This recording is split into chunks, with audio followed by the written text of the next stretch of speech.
is Detroit Allycat. Welcome back to my channel. I got the new equipment. It's up and running. Finally, I'm so excited.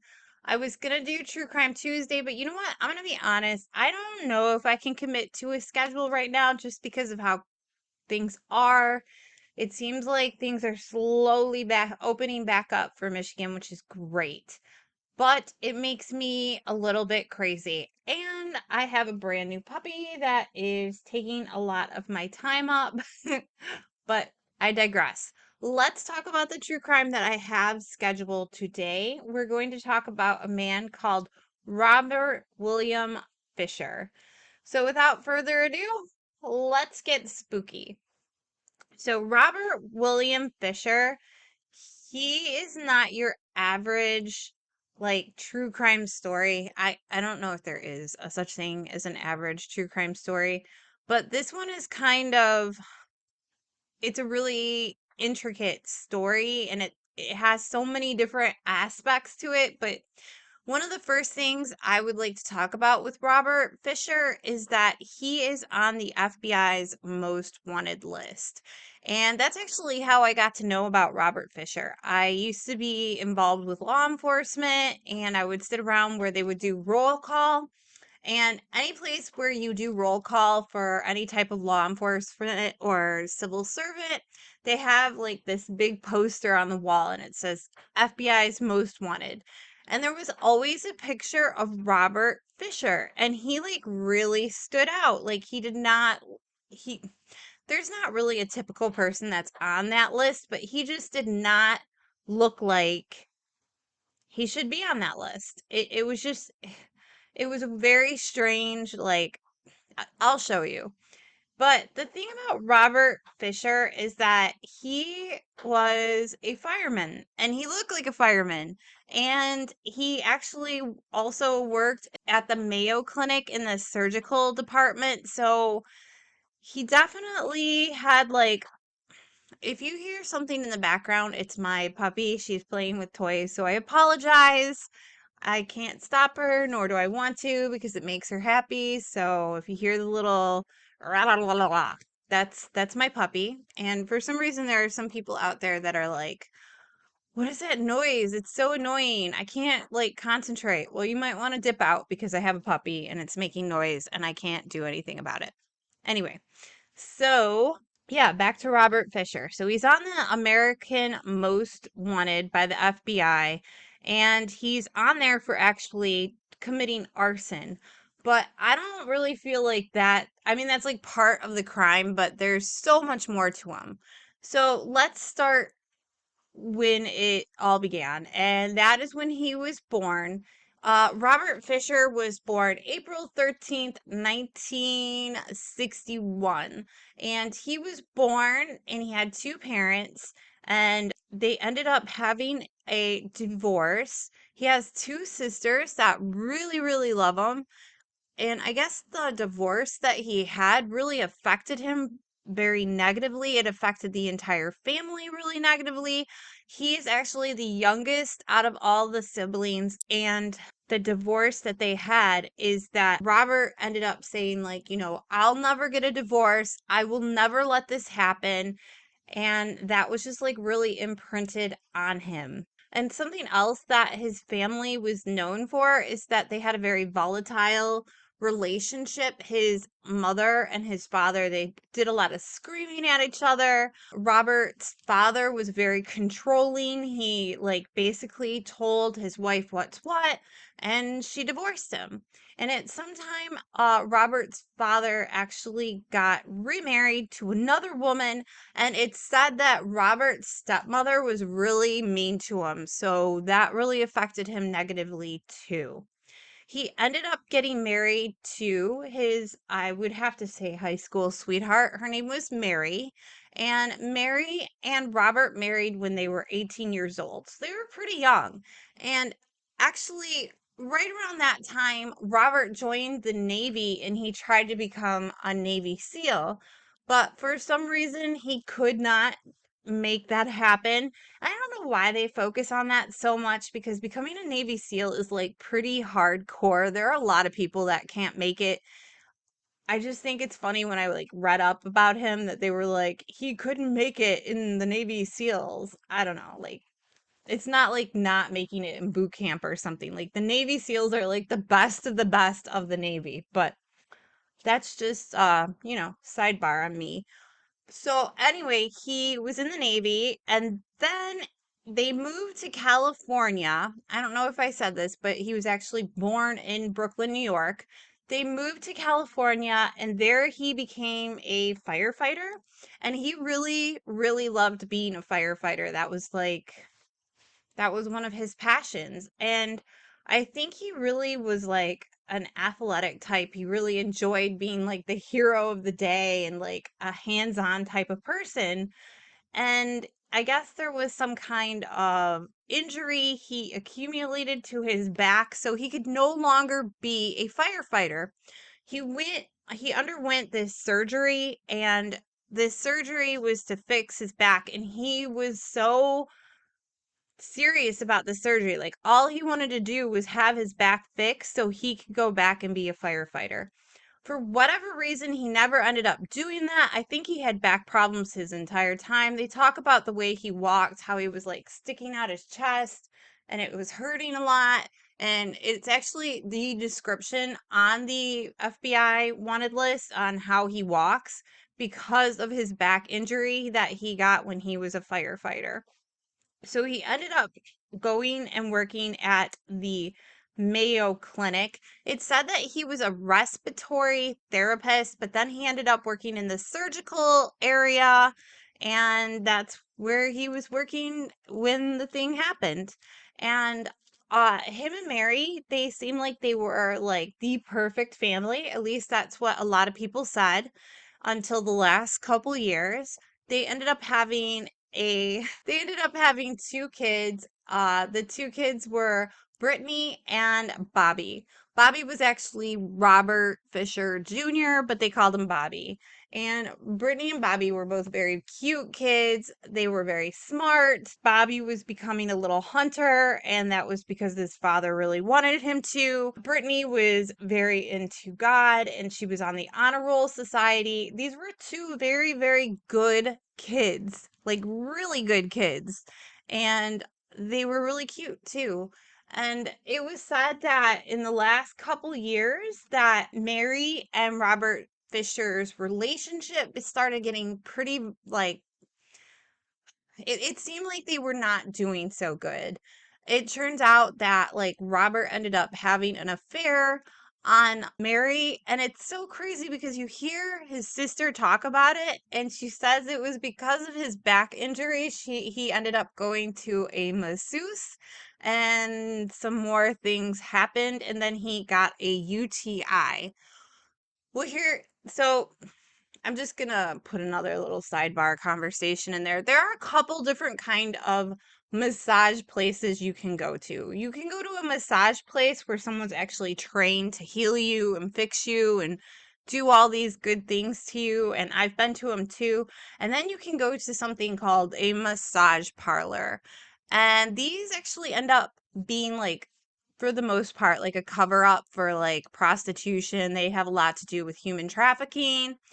They usually have them in every city, so you probably know exactly what I'm talking about. I'm making an assumption here, but I'm assuming that he ended up at a massage parlor and he was asked if he wanted more than a massage, and he probably knew that he was going to get more than a massage when he went there.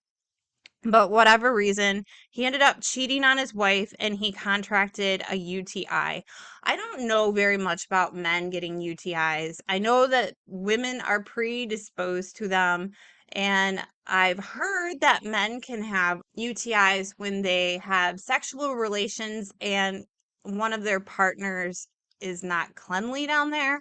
I don't know how much of that is true or not. I just think a UTI is an infection that you can get from not drinking too much water, from just getting bacteria. There's like all kinds of reasons, but they made it sound like it was like he contracted it from having sexual relations with this person that worked at a massage place. And Mary ended up finding out, and then there's like a couple different versions of what happened from there. his pastor, who was giving them marriage counseling, said that he was tempted and he had sex with this woman, and then he confessed, and that he was getting counseling and they were both working on it. There were other people that said that he had cheated on Mary and he threw it in her face and kind of like taunted her with it. His sister says, like, he loved his wife, and he really just made a bad decision and he was trying to work through it. But for whatever reason, after that happened, there was like the neighbors recall hearing them fight. Now, this is where it gets kind of interesting, because a lot of times when you hear about people fighting, like couples fighting, you hear like the man was screaming. Well, they heard screaming, the neighbors heard screaming, and the neighbors recall that it was actually Mary that was screaming. She was telling him he was worthless, that she wanted a divorce, that she was going to leave him, that she could have did better. And this is the account of the neighbor. So you have to understand one thing. This is somebody who is telling you what their version, if it's the truth or not, we don't know. I can see that. Is it called demasculating someone? It is. I think it's called demasculating. I could be using the wrong word, but there's a thing, like, when you have like a manly man and like you sit there and you tell them like, "Hey, you're a loser. I could do better than you." And you just make them feel bad after a while. It just kind of like, it's a form of abuse, but we don't know what happened in that house. And I am in no way saying like what occurred afterwards is okay, because it was really, really messed up. Robert Fisher, he liked to go hunting, and he was an avid sportsman. And this is kind of crazy too, because some of his friends say that everyone talks about how he was an avid sportsman and an avid hunter, but they say he really wasn't. And so that's kind of like a thing that I found, like two different sides of it. And before the big event happened, they said that there were a lot of the friends that he liked to go hunting with. There were some very strange things that occurred. One of the events that occurred is that, they were going hunting and they hunted down an elk and they shot the elk, and, they started to like cut the elk up and do what you do when you kill an elk. And they looked over and Robert was grabbing blood and he was smearing it all over his face and all over his chest. And they were like, "What are you doing?" And they were really weirded out by that. And so that happened. And then another thing that happened is I read an account where Robert was in a boat with his kids, Brittany and Bobby, and he really wanted these kids to be good hunters, but they weren't like into it like he was, which, I mean, they're kids. They're not going to be into it like he is. And he decided that he was going to pick them up and throw them out of the boat and throw them into the water. And I guess they were like screaming and they were crying. They were trying to get back into the boat. And he let them like sit out there for like a minute. And then he picked them up and then he like put them back in the boat. And he's like, "See?" And I don't understand what the point of that was, but it kind of gives you like a view of what he was like. And there's also other stories that Robert was really like, he was very demanding, he was very controlling. There are videos that Mary took of Robert, and you kind of see like a little bit of his personality. We actually see a lot of his personality, and it's a little eerie.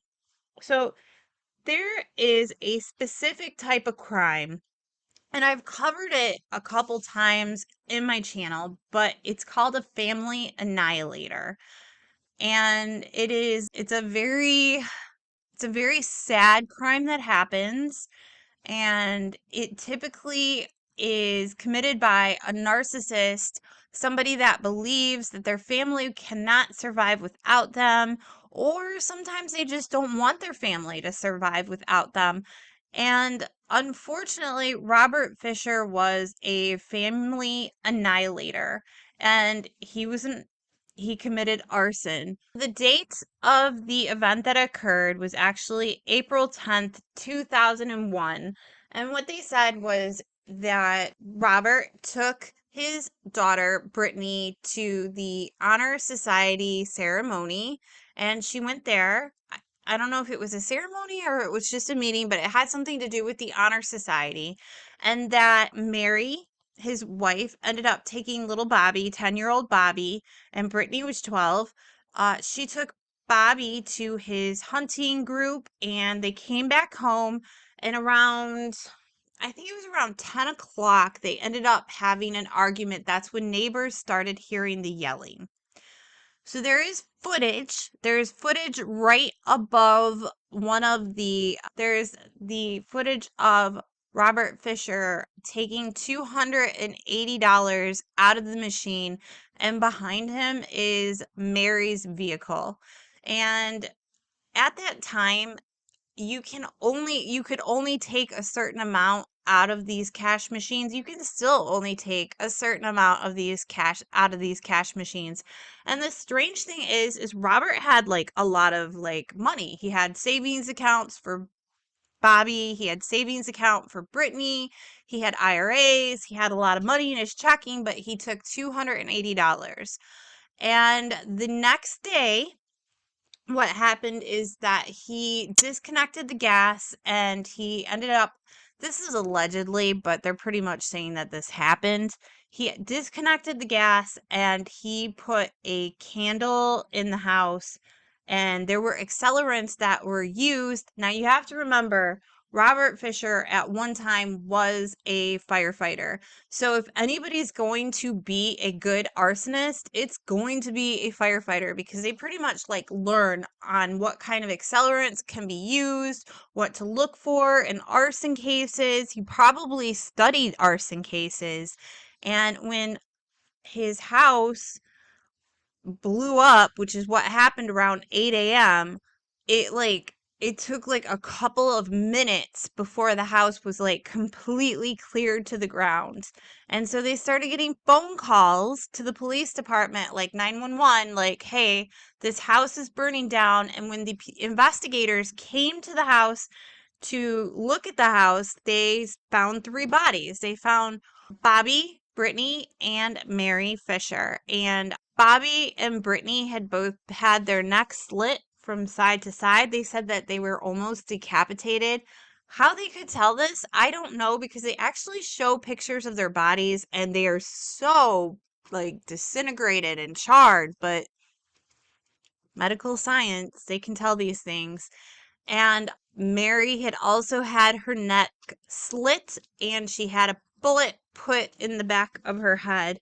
And the ammunition that went to the firearm that was used, which was a pistol, it was not at the house. It was gone. So they assumed that whoever, shot Mary Fisher, they had used that weapon.